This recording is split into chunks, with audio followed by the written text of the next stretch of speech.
यहाँ पे हम बात करेंगे इस वीडियो में कि अगर हम इन्वेस्टमेंट करते हैं कितना का मंथली इन्वेस्टमेंट करेंगे कि हमारा 1 करोड़ का फंड तैयार हो जाए।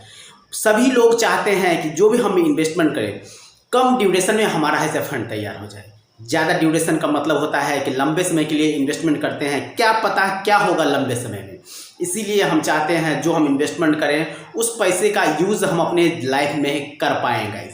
इसीलिए कम समय में इन्वेस्टमेंट करने का हम लोग सोचते हैं और 1 करोड़ों का फंड ऐसे तैयार करने के बारे में भी है सोचते रहते हैं। बट कौन कौन से ऐसे फंड में इन्वेस्टमेंट करेंगे, कितना इन्वेस्टमेंट करेंगे, किस तरह से इन्वेस्टमेंट करेंगे कि हमारा फंड ऐसे गाइस 1 करोड़ का ऐसे तैयार हो जाएगा। बहुत सारे ऐसे फंड हैं जो गाइस हमें 18%, 20%, 25% रिटर्न तो दे रहे हैं, बट क्या वो फंड एक्सपेक्टेड है, कितना का हम इन्वेस्टमेंट करेंगे उस फंड में ताकि हमारा ऐसे फ्यूचर में भी ऐसे 1 करोड़ का फंड तैयार हो जाए। पास्ट में तो करोड़ों का फंड तैयार हो चुका है, बट अगर हम फ्यूचर की बातें करते हैं तो फ्यूचर में भी हमारा 1 करोड़ का फंड तैयार हो सकता है अगर हम इन्वेस्टमेंट करते हैं प्रॉपर ढंग से, प्रॉपर फंड में। तो हम यहाँ पे 2 चीज़ देखेंगे इन्वेस्टमेंट करते समय गाइस। पहला नंबर कि जो भी फंड में हम इन्वेस्टमेंट करेंगे, हम फंड को खोलेंगे, वहाँ पे देखेंगे कि रेगुलर ग्रोथ प्लान है या फिर डायरेक्ट ग्रोथ प्लान है। जब भी हम इन्वेस्टमेंट करें हमारा जो फंड हो वो डायरेक्ट ग्रोथ प्लान होना चाहिए, न रेगुलर नहीं, क्योंकि हमें 1% के कारण गाइज हमें 20, 25, 30 लाख रुपया का नुकसान हो सकता है जब हमारा मैच्योरिटी पूरेगा। तो चलिए हम बातें करते हैं कौन कौन से ऐसे फंड है जहाँ पे हम इन्वेस्टमेंट करते हैं तो हमारा करोड़ों का फंड तैयार होना चाहिए। तो चलिए हम बोर्ड पे समझते हैं फंड के बारे में और ग्रोथ परसेंटेज के बारे में, और इन्वेस्टमेंट कितना का करेंगे, कितने सालों के लिए करेंगे, कितना परसेंट हमारा ऐसे रिटर्न मिलेगा कि हमारा 1 करोड़ का फंड तैयार हो जाएगा।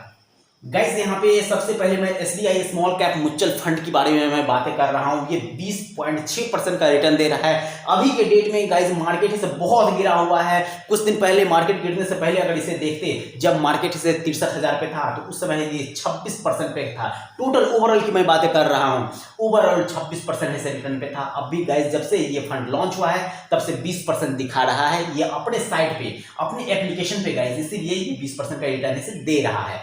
गाइस हमें किसी न किसी पे विश्वास करना पड़ेगा ही कि हमें कितना परसेंट का रिटर्न देता है ये फंड। SBI की एप्लीकेशन से लेकर ही मैं बता रहा हूं कि आपका यहाँ पे 20.6% का रिटर्न दे रहा है। चलिए बात करते हैं SBI कॉन्ट्रा फंड का गाइस। तो कॉन्ट्रा फंड की अगर हम बातें करते हैं तो 18.85% का इसे रिटर्न दे रहा है जब से ये फंड लॉन्च हुआ है। अगर हम SBI टेक्नोलॉजी अपॉर्चुनिटी फंड का बातें करते हैं तो 18.95% का रिटर्न दे रहा है गाइस जब से लॉन्च हुआ है ये सारे फंड। SBI ब्लू चिप की बातें करते हैं तो 11.58% का रिटर्न दिया है। बहुत सारे ऐसे लोग हैं जो SBI ब्लू चिप में ही सिर्फ ऐसे इन्वेस्टमेंट करते हैं गाइस। अभी का ये रिटर्न है, अगर आप देखेंगे कुछ दिन पहले का तो हो सकता है ये 1-2% से ज़्यादा रहा होगा, ठीक है। अगर हम अभी इन्वेस्टमेंट करने का सोच रहे हैं तो गाइस यहाँ पे हमें सबसे ज़्यादा रिटर्न जिस फंड में मिलता है उस फंड में से इन्वेस्टमेंट करेंगे तो हमारा जब मार्केट अप भी होगा तो उस फंड में हमें ज़्यादा से ज़्यादा ऐसे प्रॉफिट होगा। अगर हम बात करते हैं SBI फोकस फंड का तो यहाँ पे गाइस देख रहे हैं 18.69% का रिटर्न ऐसे दिया है जब से ये फंड से लॉन्च हुआ है। अगर हम SBI magnum mid cap fund की बातें करते हैं तो ये 16.26% का रिटर्न दिया है। यहाँ पे मैं सारे फंड का मैं बात कर चुका हूँ SBI का।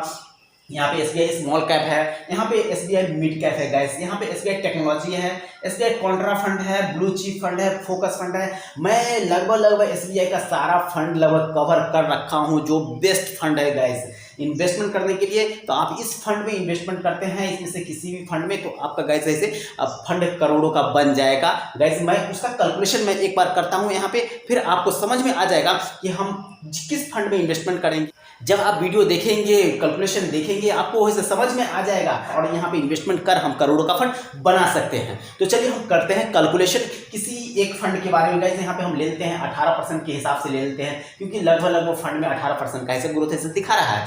तो 18% के हिसाब से हम कैलकुलेशन करेंगे इस फंड पे, देखते हैं कितना का फंड तैयार होता है और कितना हमें महीना का इन्वेस्टमेंट करना पड़ता है। जैसा कि हमने बताया है कि जो ग्रोथ रेट हमारा होगा वो ग्रोथ रेट गाइस 18% के हिसाब से हम कैलकुलेशन करेंगे क्योंकि 18% से हम कम वाले फंड में इन्वेस्टमेंट नहीं करेंगे। अभी मार्केट गिरा हुआ है तो 18% है, बढ़ेगा गाइस तो हमारा जो ग्रोथ रेट होगा वो भी बढ़ेगा। फिर भी हम 18% के हिसाब से ही कैलकुलेशन करते हैं, क्या पता जब हम पैसे को रिडीम करें उस समय भी हमारा ग्रोथ 18% हो, तो इसीलिए हम 18% के हिसाब से ही कैलकुलेशन करते हैं। तो हमारा जो SIP अमाउंट होगा, अगर हम 5,000 रुपया मंथली इन्वेस्ट इन्वेस्टमेंट करते हैं तो हमारा जो फंड है गाइज वो 1 करोड़ का तैयार हो जाएगा। वो हमें ड्यूरेशन की अगर बातें करते हैं तो ड्यूरेशन हमें 20 साल लेके चलना पड़ेगा। हमें 1 साल 2 साल 5 साल में ही से तैयार नहीं होगा, तो 20 साल इसीलिए मैं लेके यहाँ पे चला हूँ ड्यूरेशन को गाइज। यहाँ पे टोटल इन्वेस्टमेंट जो हमारा होता है, जो 5,000 रुपये मंथली इन्वेस्टमेंट करते हैं, तो हमारा टोटल जो इन्वेस्टमेंट होता है वो हमारा 10,80,000 का इन्वेस्टमेंट होता है। और टोटल जो रिटर्न मिलता है हमें, जो टोटल हमारा जो पोर्टफोलियो का जो होता है मैच्योरिटी वैल्यू जिसे हम बोलते हैं, वो हमें 1,05,00,000 रुपये का हमें फंड तैयार हो जाता है। जब भी हम रिडीम करेंगे 20 साल बाद गाइज हमें 1,05,00,000 रुपये का फंड तैयार हो जाएगा। अगर 1 साल और हम डिले कर 21 साल के लिए छोड़ देते हैं यहाँ पे, तो देखेंगे कि 1,25,00,000 रुपये का फंड तैयार हो गया। किसी भी कारणवश हमें अगर पैसे नहीं निकालना पड़ा तो हमारा गाइज जैसे यहाँ पे 20 लाख रुपया 18 लाख रुपया का, जैसे हम 18 लाख रुपया बता रहे हैं उसके हिसाब से बढ़ जाएगा। तो हम बातें करते हैं कि इतना पैसे होता कैसे है गाइस। यहाँ पे होता क्या है, कंपाउंडिंग का कमाल है। जो हमें कंपाउंडिंग मिलता है ना उसका कमाल है यहाँ पे। अगर कंपाउंडिंग इंटरेस्ट ना मिले तो गाइस कभी भी ऐसे हमारा 5,000 रुपये के इन्वेस्टमेंट पे 1 करोड़ का फंड तैयार नहीं होगा। कंपाउंडिंग मिलता है, जैसे हमने इन्वेस्टमेंट किया 5,000 रुपया, अगले मंथ गाइस 5,000 रुपये कुछ ना कुछ तो परसेंटेज रिटर्न मिलेगा। जैसे हमारा रिटर्न मिला 2% सपोज दैट, या 1%, तो 1% के हिसाब से हमारा इसमें है ऐड हो जाएगा अगले मंथ, उस पर से रिटर्न है काउंट किया जाएगा। इस तरह से इन्वेस्टमेंट होता है तो हमारा 1,05,00,000 का फंड तैयार हो जाता है। अदरवाइज दोस्तों हम कहीं भी इन्वेस्टमेंट करते हैं हमारा इतना बड़ा फंड 5,000 रुपये मंथली इन्वेस्टमेंट करने से तैयार नहीं होता है।